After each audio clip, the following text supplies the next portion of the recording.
Assalamualaikum warahmatullahi wabarakatuh. Baiklah, kami dari kelompok 5 akan mempresentasikan hasil dari diskusi kami.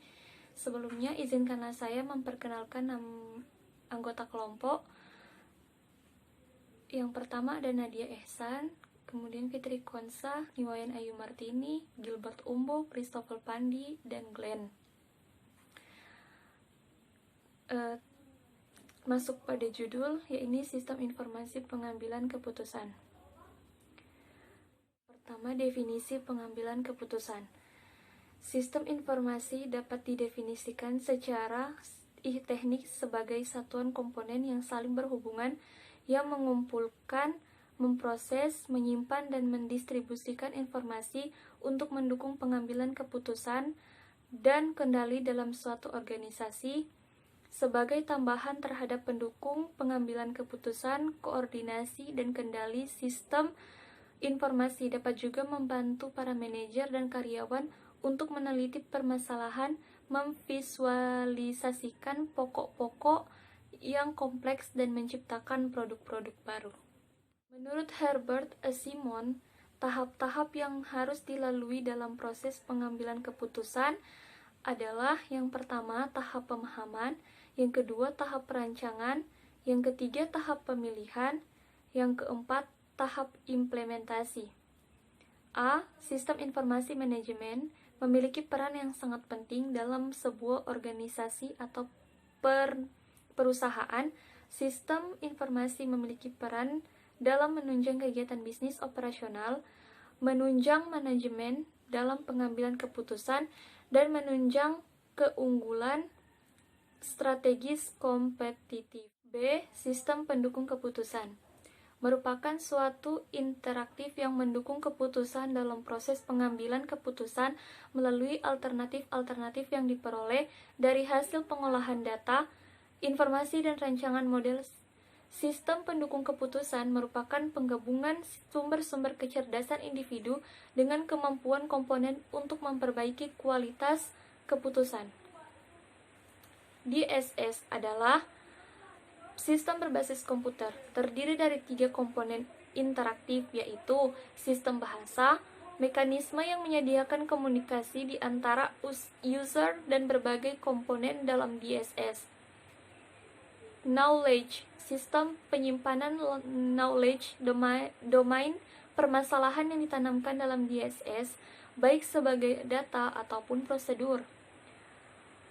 Sistem pemrosesan permasalahan, link di antara 2 komponen, mengandung suatu atau lebih dan kemampuan memanipulasi masalah yang dibutuhkan. Dengan pengertian sebelumnya, dapat dijelaskan bahwa sistem pendukung keputusan bukan merupakan alat pengambilan keputusan, melainkan merupakan sistem yang membantu pengambilan keputusan dengan melengkapi sebuah informasi dari data yang telah diolah dengan relevan dan diperlukan untuk membuat keputusan tentang suatu masalah dengan lebih cepat dan akurat.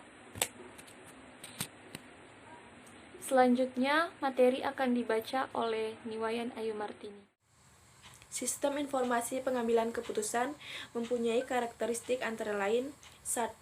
Mendukung proses pengambilan keputusan menitikberatkan pada manajemen by perception.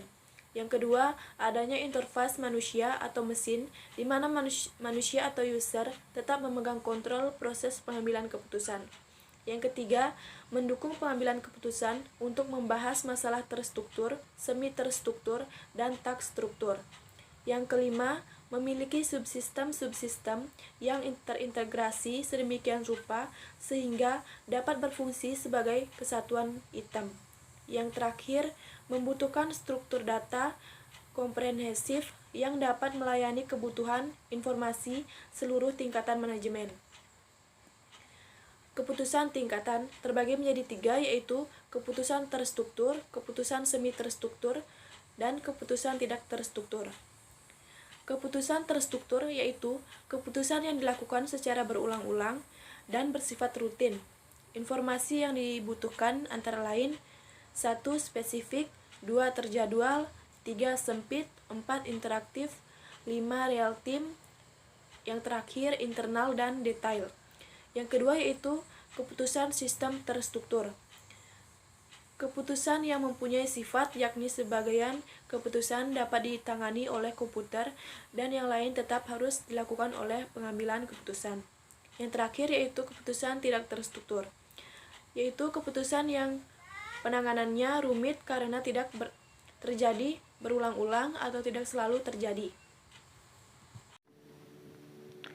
Manfaat penggunaan sistem pendukung keputusan. Berikut ini merupakan beberapa keuntungan pengguna SPK, antara lain adalah sebagai berikut. 1. Mampu mendukung pencarian solusi dari berbagai permasalahan yang kompleks. 2. Dapat merespon dengan cepat pada situasi yang tidak diharapkan dalam kondisi yang berubah-ubah. 3. Mampu untuk menerapkan berbagai strategi yang berbeda pada konfigurasi berbeda secara cepat dan tepat. 4. Pandangan pembelajaran baru. 5. Sebagai fasilitator dalam komunikasi. 6. Meningkatkan kontrol manajemen dan kinerja. 7. Menghemat biaya dan sumber daya manusia. 8. Menghemat waktu karena keputusan dapat diambil dengan cepat. 9. Meningkatkan efektivitas manajerial, menjadikan manajemen dapat bekerja lebih singkat dan sedikit usaha. 10. Meningkatkan produktivitas analisis. Tahapan dalam sistem pendukung pengambilan keputusan menurut Simon. Proses pengambilan keputusan meliputi 3 fase, yaitu inteligensi, desain, dan kriteria. Ia kemudian menambahkan fase keempat, yakni implementasi. Pertama, fase inteligens. Inteligensi dalam pengambilan keputusan meliputi scanning lingkungan, entah secara intermiten ataupun terus-menerus. Kedua, fase desain. Fase desain meliputi penemuan atau pengembangan dan menganalisis tindakan yang mungkin untuk dilakukan. Ketiga, fase pilihan. Pilihan merupakan tindakan pengambilan keputusan yang kritis. Fase pilihan adalah fase di mana dibuat suatu keputusan yang nyata dan diambil suatu komitmen untuk mengikuti suatu tindakan tertentu. Keempat, fase implementasi. Pada hakikatnya, implementasi suatu solusi yang diusulkan untuk suatu masalah adalah inisiasi terhadap hal baru atau pengenalan terhadap perubahan. Definisi implementasi sedikit rumit karena implementasi merupakan sebuah proses yang panjang dan melibatkan batas-batasan yang tidak jelas.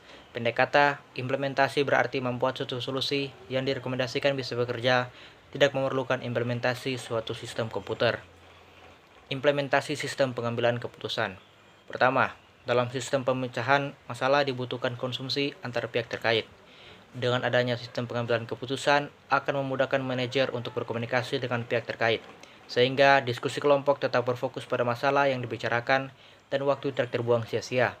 Ekstra waktu yang dimiliki dapat digunakan untuk mendiskusikan masalah secara lebih mendetail, sehingga didapatkan definisi masalah yang lebih baik, atau ekstra waktu yang dimiliki dapat digunakan untuk mengidentifikasi alternatif yang sebelumnya tampak tidak mungkin.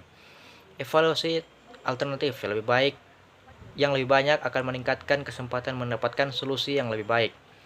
Kedua, output DSS, yang merupakan terdiri atas laporan dan output dari model matematika. Selain itu, dengan menambahkan basis pengetahuan dan mesin intervensi, DSS dapat memberikan saran solusi masalah kepada manajer.